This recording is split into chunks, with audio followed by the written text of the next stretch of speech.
और चलिए, रांची में एसएसपी द्वारा नवीन पुलिस केंद्र में अपराध गोष्ठी का भी आयोजन किया गया, जिसमें रांची जिले के सभी पुलिस उपाधीक्षक, पुलिस निरीक्षक और थाना प्रभारी शामिल हुए। अपराध गोष्ठी में रांची एसएसपी ने कई दिशा निर्देश भी दिए। थाना प्रभारियों को आम जनता से संबंध स्थापित कैसे करना है, इसे लेकर निर्देश दिए गए, व्यवस्थापित करने के निर्देश दिए गए ताकि कैसे एक बेहतर समन्वय में जनता और प्रशासन के बीच काम हो सके। लोगों की समस्याओं को प्राथमिकता से सुनने के निर्देश एसएसपी ने इस क्राइम गोष्ठी में दिए हैं और तमाम जो दिशा निर्देश हैं उसका किस तरीके से पालन होता है, पुलिसिंग व्यवस्था कितने सुदृढ़ होती है, इस पर भी नजरें बनी रहेंगी। हमारे साथ सौरभ हैं अधिक जानकारी के साथ फोन लाइन पर। सौरभ, क्राइम गोष्ठी का आयोजन हुआ है एसएसपी के नेतृत्व में, क्या कुछ दिशा निर्देश पुलिस अधिकारियों को दिए गए हैं? किस तरीके से जनता और प्रशासन के बीच बेहतर समन्वय स्थापित हो सकेगा? सौरभ जी बिल्कुल, देखिए राजधानी रांची में क्राइम कंट्रोल को लेकर बीते दिन ही जिस प्रकार से कई घटनाएं आप देख रहे होंगे, जिसको लेकर रांची एसएसपी काफी सजग हैं और उन्होंने जो ट्रैफिक एसपी, रूरल एसपी और सिटी एसपी के साथ मिलकर क्राइम गोष्ठी यानी कि क्राइम मीटिंग किया है, जिसके बाद आप समझिए कि कहीं ना कहीं पुलिसिया व्यवस्था को चेंज करने की एक कवायद की जा रही है। इस अपराध गोष्ठी का आयोजन जब नवीन पुलिस केंद्र में किया गया तो इस दौरान तमाम जो पुलिस के जो अधिकारी हैं, चाहे आप पुलिस उपाधीक्षक की बात कर ले या तो फिर थाना प्रभारी, ओपी प्रभारी, पुलिस निरीक्षक, सभी मौजूद थे और दिशा निर्देश इन्हें दिए गए हैं कि राजधानी रांची जिले में पूरे तरीके से क्राइम को कंट्रोल किया जा सके। इसको लेकर रांची एसएसपी ने अहम दिशा निर्देश दिए हैं और खासकर महिला और बच्चों की सुरक्षा पर विशेष ध्यान देने के साथ साथ एंटी क्राइम चेकिंग करने का निर्देश दिया गया है।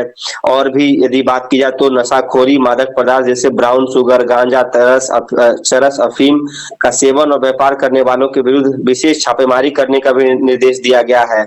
और जिस प्रकार से रात्रि गश्ती, जिस पेट्रोलिंग पार्टी को ये निर्देश दिए गए हैं कि जो थाना प्रभारी है और जो पुलिस उपाधीक्षक यानी जो डीएसपी है वो रात्रि गश्ती के दौरान स्वयं उपस्थित रहे। तो समझिए कि राजधानी रांची में क्राइम कंट्रोल को लेकर ये एक अहम मीटिंग एसएसपी की ओर से किए गए हैं और आगामी सरस्वती पूजा को लेकर चाहे रूट चार्ट की बात कर ले, शांति समिति की बैठक, विधि व्यवस्था बनाए रखने को लेकर सभी थाना प्रभारियों को दिशा निर्देश दिए गए हैं और कई दिशा निर्देश दिए गए। खासतौर पर चाहे आप नशाखोरी की बात कर ले, महिला सुरक्षा, बच्चों की सुरक्षा पर ज्यादा ध्यान देना है।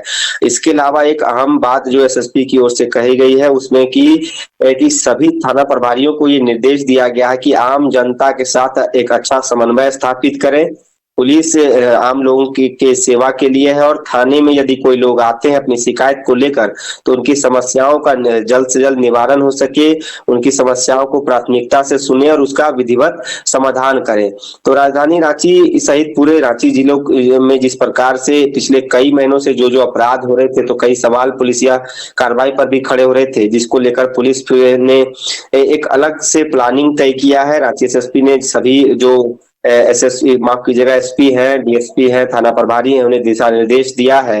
अब देखना यही होगा कि इस अपराध गोष्ठी के बाद किस प्रकार से कार्य किया जाता है, क्या वाकई में क्राइम कंट्रोल होता है कि ये सिर्फ एक बैठक तक ही सीमित है। जी चलिए, तो देखना है कि जो इस बैठक का उद्देश्य रहा है एसएसपी का कि क्राइम कंट्रोल किया जाए और जनता और प्रशासन के बीच एक बेहतर समन्वय के साथ चीजें आगे बढ़ सके, क्या उसका असर जमीन पर दिखाई देता है। बहुत बहुत आपका शुक्रिया सौरभ, हमारे साथ जुड़ने के लिए, तमाम जानकारियां पहुंचाने के लिए। क्रिकेट के विश्व मंच पर छा रही हैं रांची की प्रतिभाएं। इन प्रतिभाओं को संवार रहा है जेके इंटरनेशनल क्रिकेट एकेडमी। अनुभवी कोच की देखरेख, सुविधाओं से लैस जेके क्रिकेट एकेडमी अनुशासन और आत्मविश्वास का विश्वास भरा सफर। घर रहने का मकान भर नहीं, ये खुशियों की तिजोरी है।